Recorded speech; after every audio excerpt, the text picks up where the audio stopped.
لیکن اس کے لیے مردان کار کی تیاری کا عمل سورہ جمعہ میں۔ بسم اللہ الرحمن الرحیم، یسبح للہ ما فی السماوات وما فی الارض الملک القدوس العزیز الحکیم، هو الذی بعث فی الامیین رسولا منہم یتلو علیہم آیاتہ ویزکیہم ویعلمہم الکتاب والحکمہ۔ اب دیکھیے آپ، جیسے وہ آیت 3 دفعہ آ چکی تھی، یہ چوتھی مرتبہ آ رہی ہے۔ وہ بنیادی طریقہ کار کیا تھا؟ قرآن کی تلاوت۔ قرآن اس مقناطیس کے مانند تھا کہ جس کے اندر جس کی روح بیدار ہے اس کو کھینچ لے گا۔ یہ ہے آپ کا آلہ دعوت۔ اب آپ کے پاس وہ آ گئے جو سلیم الفطرت، کسی درجے میں سلام، جن کی زیادہ سلیم الفطرت اور زیادہ جو ہے وہ فوراً آ گئے۔ کچھ کو تھوڑا سا وقت لگا، پھر کچھ اور وقت لگا، کچھ اور وقت لگا، تو 12 برس میں مکے کی جو ہے وہ ہانڈی کے اندر پوری طرح بلو کر نکال دیا گیا۔ اور جو نکالا پھر ان کی تربیت، ان کی تعلیم اسی کتاب سے، حکمت قرآن پر بیس کر رہا ہے سارا پروسیس۔ تربیت بھی قرآن سے، تزکیہ بھی قرآن سے، دعوت بھی قرآن سے، تذکیر بھی قرآن سے، تبشیر بھی قرآن سے، انذار بھی قرآن سے۔ تذکیر، انذار، تبشیر، اس سے دعوت ہو گئی، اور شفاء لما فی الصدور، دل کے اندر کے جو روگ ہے ان کا علاج۔ یہ دل کا روگ ہے کیا؟ دنیا کی محبت، اللہ خیر صلی اللہ، مال کی محبت، اولاد کی محبت، سب کیا ہے؟ ہاتھی کے پاؤں میں سب کے پاؤں دنیا کی محبت۔ یہ قرآن نکال دیتا ہے۔ هو الذی بعث فی الامیین رسولا منہم، وہی ہے جس نے بھیجا، اٹھایا امیین میں سے ایک رسول، انہی میں سے۔ یتلو علیہم آیاتہ، ان کو پڑھ کر سناتا ہے اللہ کی آیات، یہ وہ مقناطیس۔ وَيُزَكِّيهِمْ وَيُعَلِّمُهُمُ الْكِتَابَ، وہ تزکیہ کر رہا ہے۔ تلاوت آیات کے ذریعے سے غلط نظریات ختم ہوئے، غلط نظریات ختم ہوئے۔ ان غلط نظریات پر جن ہمارے اعمال کی بنیاد تھی، ہر عمل کے پیچھے کوئی نظریہ ہے، کوئی ویلیو ہے جو آپ کے ذہن میں ہے، جس کے تحت آپ کوئی بھاگ دوڑ کر رہے ہیں، کوئی عمل کر رہے ہیں۔ وہ ویلیو غلط ہے تو عمل غلط ہوگا، ویلیو صحیح عمل صحیح ہوگا۔ قرآن نے ویلیو آپ کی صحیح کر دی، تو گویا کہ اب یہ برے اعمال، بری عادات، یہ جیسے پت جھڑ میں پتے جھڑ جاتے ہیں، خود ہی جھڑ جائیں گے، کیسے رہیں گے؟ اندر سے تو غذا ہی نہیں مل رہی، اندر تو جڑ ختم ہو گئی ان کی۔ یہ ہے تزکیہ۔ اور پھر تعلیم کتاب و حکمت، اب انہیں سکھاؤ، احکام دو، اور بڑی گہری بصیرت والی باتیں بھی سکھاؤ۔ وہ سب کے لیے نہیں ہے، اس کو وہ کہتے ہیں جیسے کہ ہمارے ہاں عربی مدارس میں بھی اب ہے شعبہ تخصص، فارغ التحصیل تو تم ہو گئے، اب تخصص کرو۔ یہ اصل میں تعلیم حکمت جو ہے، یہ محمد الرسول اللہ کی تعلیم کا اور تربیت کا شعبہ تخصص ہے، یہ سب کے بس کا روگ نہیں۔ وَمَن يُؤْتَ الْحِكْمَةَ فَقَدْ أُوتِيَ خَيْرًا كَثِيرًا يُؤْتِي الْحِكْمَةَ مَن يَشَاءُ وَمَن يُؤْتَ الْحِكْمَةَ فَقَدْ أُوتِيَ خَيْرًا كَثِيرًا۔ یہ اللہ تعالیٰ کسی کسی کو صلاحیت دیتا ہے۔ وَإِن كَانُوا مِن قَبْلُ لَفِي ضَلَالٍ مُبِينٍ، اور یقیناً اس سے پہلے تو وہ کھلی گمراہی میں تھے۔ وَآخَرِينَ مِنْهُمْ، اور محمد کو بھیجا ہے اللہ نے صرف امیین کے لیے نہیں، اوروں کے لیے بھی جو ہے تو انہی میں سے پوٹینشلی، لما يلحقوا بهم، ابھی ان میں شامل نہیں ہوئے۔ حضور سے ان کے بارے میں پوچھا گیا، حضور نے مجلس میں بیٹھے ہوئے تھے، سلمان فارسی ان کے کندھے پر ہاتھ رکھا، فرمایا حکمت اگر سریا پر بھی ہوگی تو اس کی قوم کا کوئی شخص اسے لے آئے گا۔ اور کم سے کم یہ کہ تمام جو حنفی مسلمان علماء وہ سمجھتے ہیں کہ اس حضور کی حدیث کا مصداق امام ابو حنیفہ ہے رحمۃ اللہ علیہ۔ بہرحال اس میں کوئی شک نہیں کہ ایرانی قوم جو ہے بحیثیت مجموعی بہت ذہین، فتیم، فلاسفر ایک سے ایک بڑھ کر، متکلم سارے کے سارے ایرانی ہیں۔ یہ ساری چیزیں ان کے ہاں فلسفہ، منطق، دو چیزیں کی گھٹی میں۔ 3 مراکز رہے ہیں دنیا میں فلسفہ اور منطق کے، ہندوستان، ایران، یونان، 3 ہیں۔ نمبر 2 پہ جرمنی آ جائے گا، اس لیے کہ وہ بھی ایرینز ہیں۔ یہ ایرینز ہیں، یہ حام کی نسل ہے میری تحقیق کے مطابق۔ اللہ تعالیٰ نے سام کی نسل کو چن لیا نبوت کے لیے، حام کی نسل کو چن لیا حکمت کے لیے۔ وآخرین منہم لما یلحقوا بہم، میرے نزدیک اس آیت کی صحیح تعبیر کیا ہے کہ ایک نیوکلیس، جیسے کہ اسٹرکچر آف ایٹم ہے، ایک نیوکلیس ہے، اس میں پروٹونز ہوتے ہیں، اور بھی بڑی بلائیں ہوتی ہیں، اب تو ایک سے ایک نکلی آ رہی ہیں۔ جب ہم نے فزکس پڑھی تھی تب یہ تھا کہ ایک نیوکلیس ہے، اس میں پروٹونز ہیں، پازیٹیو چارج ہے، اور پھر یہ ادھر جو ہے وہ اب جو الیکٹرانس چل رہے ہیں دائرے میں، بڑا ایٹم جو ہے وہ بہت سے دائروں میں. تو نیوکلیس اس امت کا امیین بنو اسماعیل اور ان کے تابع اہل عرب مشرکین، یہ نیوکلیس. پھر سب سے پہلے ایرانی آ گئے. پہلا جو ہے نیوٹرون الیکٹران ایرانیوں کا ہے. پھر رومی آ گئے، کچھ آ گئے ادھر سے، کچھ قبطی آ گئے ایجپشنز. ادھر سے آگے آپ بڑھے تو ہندی آ گئے، سندھی آ گئے. پہلے سندھی آئے پھر ہندی آئے. یہ سب ہیں اب مختلف دائرے، یہ بڑھتا جا رہا ہے. لیکن نیوکلیس امیین اور باقی سب آخرین. امیین میں سے چونکہ خود حضور تھے لہذا ان پر اتمام حجت آخری درجے میں ہو گئی، لہذا ان کے لیے کوئی رعایت نہیں تھی، اگر ایمان نہیں لائیں گے تو قتل کر دیے جائیں. یہ سورہ توبہ میں ہم پڑھ چکے. آخرین کے لیے رعایت یہ ہے کہ چاہے تو اسلام لائیں چاہے تو نہ لائیں، یہودی رہیں، عیسائی رہیں، کوئی رہیں، مجوسی رہیں، ہندو رہیں، سکھ رہیں، پارسی رہیں، جو چاہے رہیں، لیکن نظام اسلام کا ہوگا، غلبہ اللہ کا ہوگا، دین ہم قائم کریں گے. تم رہو اپنے طور پر جو ہندو رہو، جو چاہو رہو. وآخرین منہم لما یلحقوا بہم وہو العزیز الحکیم، اور وہ عزیز ہے اور حکیم ہے. ذالک فضل اللہ یؤتیہ من یشاء، یہ اللہ کا فضل ہے، وہ دیتا ہے جسے چاہتا ہے.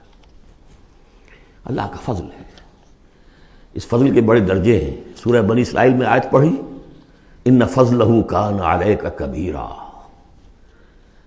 حضور سے خطاب ہے. سب سے بڑا فضل، سب سے بڑا فضل، سب سے بڑا فضل اس پوری کائنات میں محمد رسول اللہ پر ہوا. اگرچہ ان کا فضل کس طور سے ہوا ہے وہ آپ دیکھ لیجئے. ماریں پڑی ہیں، پتھراؤ ہوا ہے، خون کے دھارے چھوٹے ہیں. اللہ کا فضل جو ہے دنیا میں وہ ناز و نام نہیں ہے، عیش نہیں ہے، آرام نہیں ہے. جس میں سب سے بڑا فضل تھا اسے یتیم پیدا کیا، پوستھیومس پیدا بھی ہوا باپ کے فوت ہونے کے بعد، بالکل مفلس قلاش. وہ تو دائی حلیمہ کو کوئی اور بچہ ملا نہیں تھا تو قرۂ فال بنا میں من دیوانہ زدن ہو گیا معاملہ. ورنہ لوگ جاتے تھے، اچھے کھاتے پیتے گھرانوں کے بچے لیتے تھے. یتیم کو کون لے جائے گا؟ لیکن وہ یتیم پھر کیا بنا؟ در یتیم. وَوَجَدَكَ ضَالًّا فَهَدَىٰ وَوَجَدَكَ عَائِلًا فَأَغْنَىٰ أَلَمْ يَجِدْكَ يَتِيمًا فَآوَىٰ. پھر جو کچھ ہوا ہے سخت، آپ کا جو نوجوانی کا دور ہے سخت مشقت مزدوری.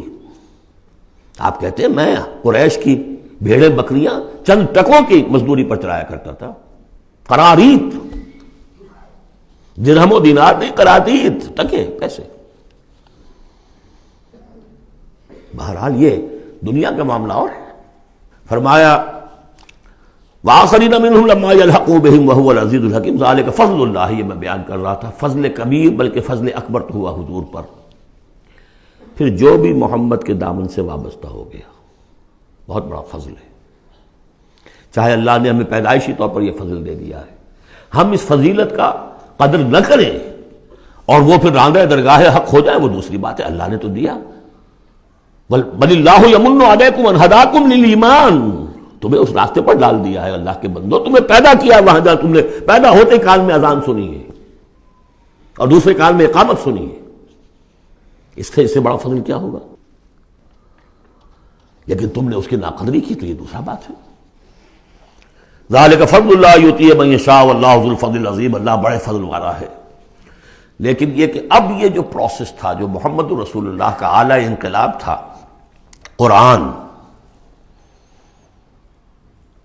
اب محمد تو جا رہے ہیں صلی اللہ علیہ وسلم. یہ پروسیس آگے کون جاری رکھے گا؟ نبی تو کوئی اور آنا نہیں. لہذا حضور نے کہا خطبہ حجۃ الوداع میں، قد ترکت فیکم ما ان تمسکتم بہ او اعتصمتم بہ لن تضلوا ابدا کتاب اللہ. میں چھوڑ کر جا رہا ہوں. یہ محمد کے قائم مقام ہے یہ قرآن. یہ عصائے موسیٰ سے 100 گنا بڑا معجزہ ہے. عصائے موسیٰ صرف موسیٰ کے ہاتھ میں تھا تو معجزہ تھا. بعد میں تو وہ لٹھیا کی لٹھیا ہے اور کیا ہے، پڑا ہوگا کسی ٹرنک کے اندر، شاید ہو اب بھی، جیسے کہ کہتے ہیں یہودی ہے لاٹھی ہے. اب وہ سانپ تو نہیں بنے گا کسی کے لیے. یہ معجزہ ہے جو ہر ایک کے ہاتھ میں آ سکتا ہے، بشرطے کہ اس کا حق پہچانے، اس کا حق ادا کرے، اس کی قدر و قیمت کو جانے۔ افبہذا الحدیث انتم مدہنون وتجعلون رزقکم انکم تکذبون، اس کے ساتھ تمہارا یہ معاملہ ہے، یہ مداہنت ہے۔ دنیا بھر کی زبانیں سیکھ لو، دنیا بھر کے علوم سیکھ لو، اتنی عربی نہیں کہ قرآن مجید کو براہ راست سمجھ سکو۔ اور اگر یہ قرآن تمہیں پوزیس کر لے گا تو خدا کی قسم کھا کر کہتا ہوں کہ کسی اور کام میں دل نہیں لگے گا آپ کا۔ یہ کیا کام ہے؟ گھس گھس گھس گھس گھس کر کے تنخواہ ہو گئی 30,000 40,000 50,000 تنخواہ لے کے آ گئے، بس یہی ہے۔ Were you created for that؟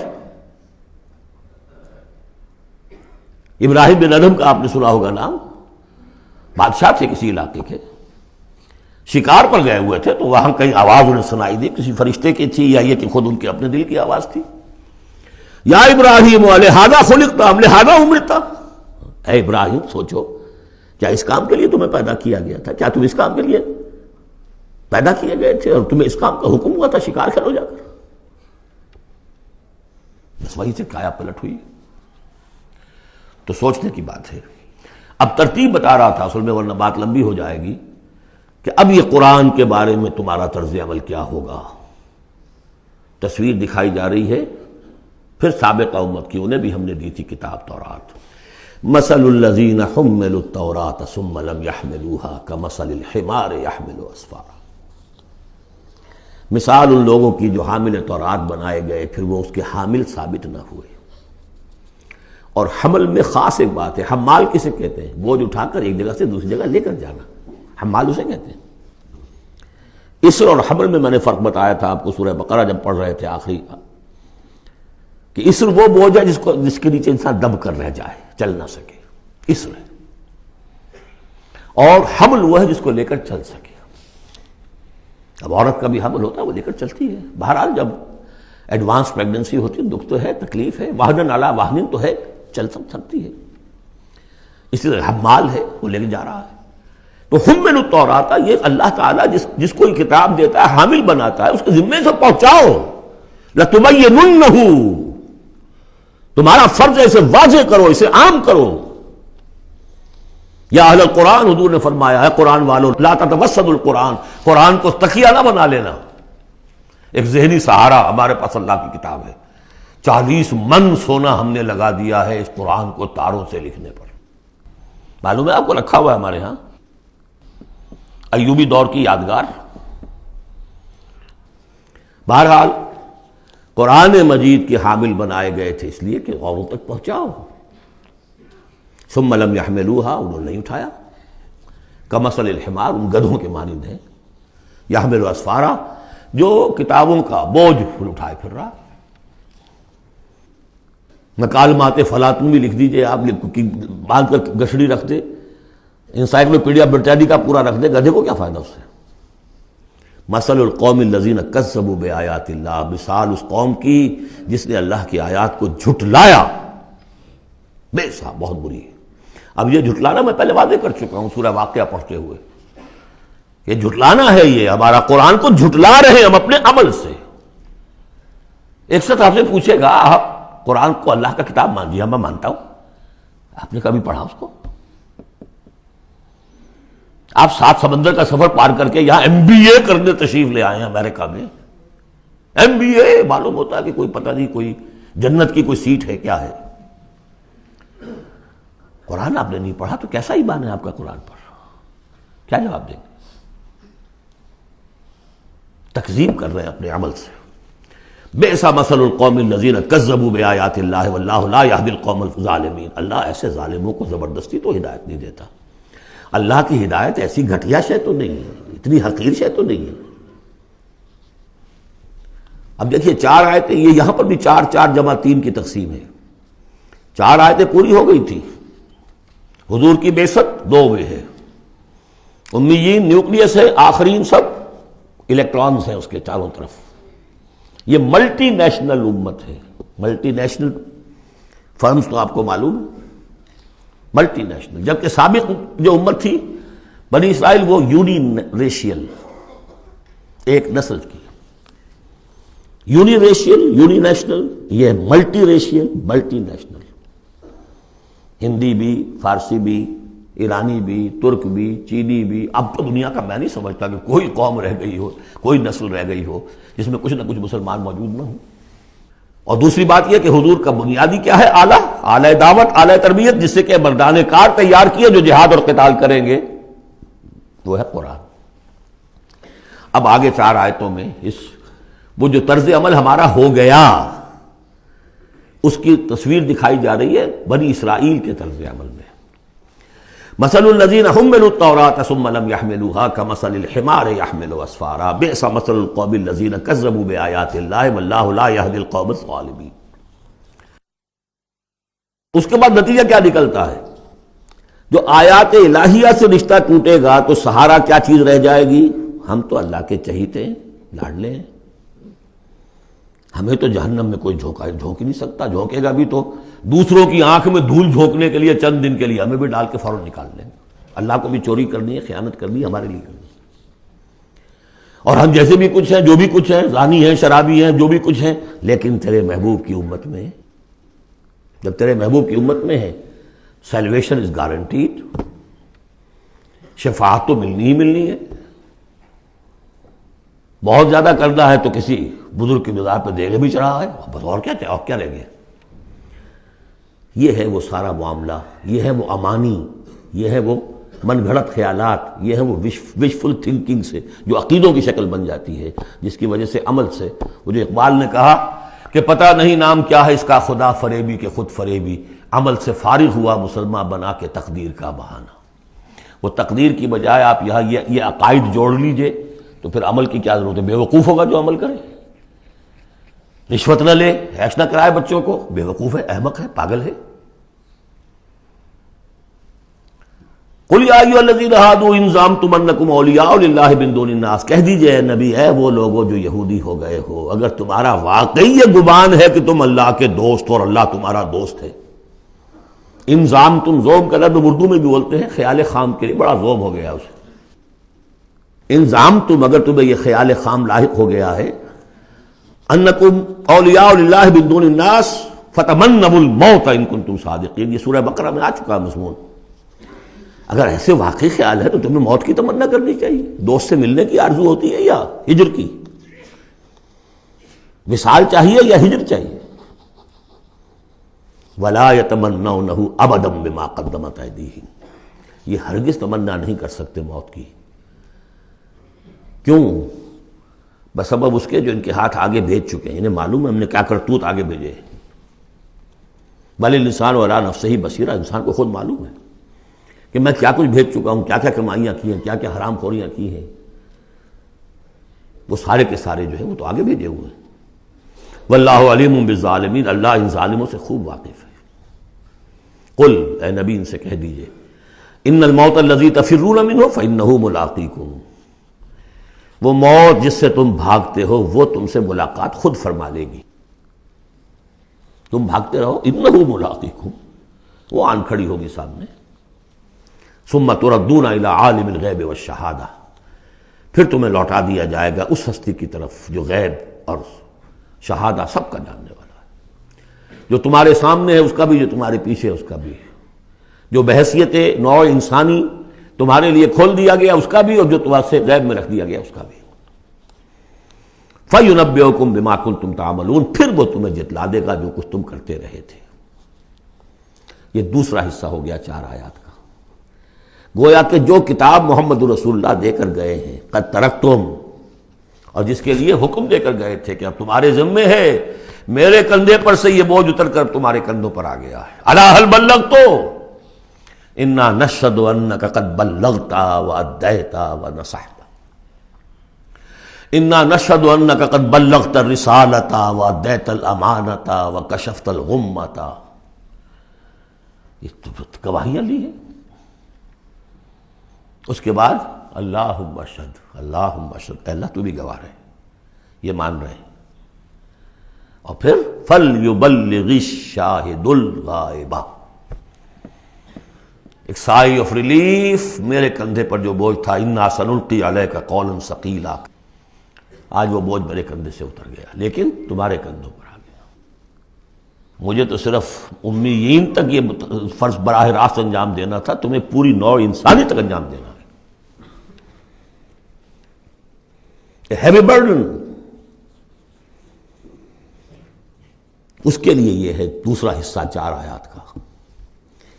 اب تیسرے حصے میں اس قرآن کی تعلیم عام، تعلیم بالغان کا جو ایک نظام قائم کیا گیا اس کا ذکر ہے۔ جمعہ کیا ہے اصل میں؟ اب رہ گئی رسم ادا روح بلالی نہ رہی، فلسفہ رہ گیا تلقین غزالی نہ رہی، یہ جمعہ کیا ہے؟ یہ حزب اللہ کا ہفتے وار اجتماع ہے۔ کمیونسٹوں کو بھی ایجاد کرنے پڑے تھے ہفتے وار اجتماع، ہفتے وار اجتماع، اسٹڈی سرکلز، اس لیے کہ انقلابی کارکن کے ذہن میں جب تک اس کا نظریہ تازہ نہ رہے وہ قربانی کیسے دے گا؟ قربانی تو ہر لحظہ آئے گی، ہر آن آئے گی، قدم قدم پر آئے گی۔ لہذا اس نظریے کا، نصب العین کا، اپنے مقصد کا شعور بالکل کانشس لیول کے اوپر مستحضر رہنا چاہیے۔ لہذا اجتماعات، اب ظہر کی نماز کی بجائے جمعہ، وہاں 4 فرض یا 2 کر دیے، 2 کی جگہ خطبہ۔ خطبہ کس لیے؟ تعلیم قرآن، تعلیم بالغان۔ ظاہر ہے وہاں کالجز نہیں تھے، کتابیں نہیں تھی، پریس نہیں تھے، چھاپے خانے نہیں تھے، آڈیوز نہیں تھے، ویڈیوز نہیں تھے، کچھ بھی تو نہیں تھا، لیکن ایک نظام ہے۔ ہفتے میں ایک دن ایسا نکال لو، اگرچہ پورا دن نہیں چاہیے، یوم سبت کی طرح نہیں ہے، نہاؤ دھو، اچھے کپڑے پہنو، خوشبو لگاؤ، آؤ مسجد میں چل کر، پہلی گھڑی میں آ جاؤ گے تو اتنا ثواب ہوگا جتنا کہ ایک اونٹ کی قربانی کا۔ ہم نے آنکھوں سے دیکھا ہوا بچپن میں 7-8 بجے کے قریب مسجدوں کے اندر ہجوم ہوتے تھے، لوگ پہنچ جاتے تھے گاؤں سے، اس لیے گاؤں میں جمعہ ہوتا نہیں تھا۔ اب تو ایک خاص مسلک ہمارے ہاں جو آیا، انہوں نے 4 آدمیوں پہ بھی جمعہ کھڑا کر دیا، تو اب خام خواہ کاہے کو جائے گا کوئی آدمی شہر کے اندر؟ پہلے تو یہ تھا کہ جو مسئلے جامع نہ ہو، جو ایک شہر نہ ہو جس کے اندر کہ کوئی حکومت کا ایک بڑا افسر نہ رہتا ہو، اس کے بغیر جمعہ نہیں ہوتا۔ پر ان مسئلوں کو چھوڑ دیجئے، آئیے جمع ہوئیے، کوئی نائب رسول منبر رسول پر کھڑے ہو کر وہی عمل کرے، یتلو علیہم آیاتہ ویزکیہم ویعلمہم الکتاب والحکمہ، تاکہ یہ پروسیس اب ابدی ہو جائے امت کے اندر۔ اس لیے جمعے کی یہ اہمیت ہے کہ فرمایا گیا کہ 3 جمعے بھی چھوڑ دو گے بغیر عذر کے لَيَخْتِمَنَّ اللَّهُ عَلَىٰ قَلْبِهِ، اس شخص ایسے شخص کے دل کے اوپر اللہ تعالیٰ مہر کر دیتا ہے۔ لیکن بات یہی ہے کہ وہ ساری حکمت ختم، وہ مقصد ختم، نہ وہ مقصد ہے، رہ گئی رسم ادا روح بلالی نہ رہی، اور فلسفہ رہ گیا تلقین غزالی نہ رہی۔ جمعہ ہے پھر بھی کھنڈر بتا رہے ہیں عمارت عظیم تھی، اب بھی جو اہتمام ہوتا ہے جمعے کے لیے کھنڈر ہی صحیح، لیکن بتا رہے ہیں کہ یہ کتنی بڑی عظیم عمارت تھی۔ یا ایھا الذین آمنوا اذا نودی للصلاۃ من یوم الجمعۃ فاسعوا الی ذکر اللہ وذروا البیع، اے ایمان والو جب تمہیں پکارا جائے نماز کے لیے جمعے کے دن، یعنی جمعے کی نماز کے لیے، تو لپکو اور دوڑو ہر طرح کے کاروبار کو چھوڑ کر اللہ کے ذکر کی طرف، اور چھوڑ دو کاروبار۔ اور یہاں ذکر سے مراد نماز تو ذکر ہے ہی، اصل میں خطبہ ہے۔ ذالکم خیر لکم ان کنتم تعلمون، یہی تمہارے لیے بہتر ہے اگر تم علم رکھتے ہو۔ فَإِذَا قُضِيَتِ الصَّلَاةُ فَانتَشِرُوا فِي الْأَرْضِ وَابْتَغُوا مِن فَضْلِ اللَّهِ، یہودیوں کا جو یوم سبت والی وہ سختی نہیں ہے، صبح کا زیادہ وقت تو مطلوب ہے کہ لگے اس کام میں، لیکن جمعے کے بعد پھر آپ جائیں اپنے کام میں لگے۔ جب نماز ادا ہو چکے تو اب تم زمین میں منتشر ہو سکتے ہو، اور جاؤ اللہ کا فضل تلاش کرو، وابتغوا من فضل اللہ واذکروا اللہ کثیرا لعلکم تفلحون، اور اللہ کو یاد کرو کثرت سے تاکہ تم فلاح پاؤ۔ وَإِذَا رَأَوْا تِجَارَةً لَمْ يَدْخِلُوا، یہ بھی کمزوری آ گئی جو مسلمانوں کے اندر ایک پیدا ہوئی تھی، اس کا طرف اشارہ کر دیا گیا اس صورت میں بھی۔ جب انہوں نے دیکھا کوئی تجارت کا معاملہ یا کوئی اور کھیل کود، انفضوا الیہا، تو خاص منافقین جو تھے وہ دوڑ کے چلے جاتے تھے، وترکوک قائما، اور آپ کو چھوڑ جاتے تھے کھڑے ہوئے۔ اور اس لیے کہ عام خیال یہ ہے کہ عام طور پر پہلے جو ہے خطبہ جیسے عیدین میں بعد میں ہوتا ہے، ایسے ہی جمعے کا خطبہ بھی بعد میں ہوتا ہے۔ سمجھا انہوں نے نماز تو ہو گئی چلو، فرمایا نہیں، قل ما عند اللہ خیر من اللہو والتجارہ، ان سے کہہ دیجئے جو اللہ کے پاس ہے وہ کہیں بہتر ہے اس کھیل کود سے بھی، تجارت سے بھی، واللہ خیر الرازقین، اور اللہ بہترین رزق عطا کرنے والا ہے۔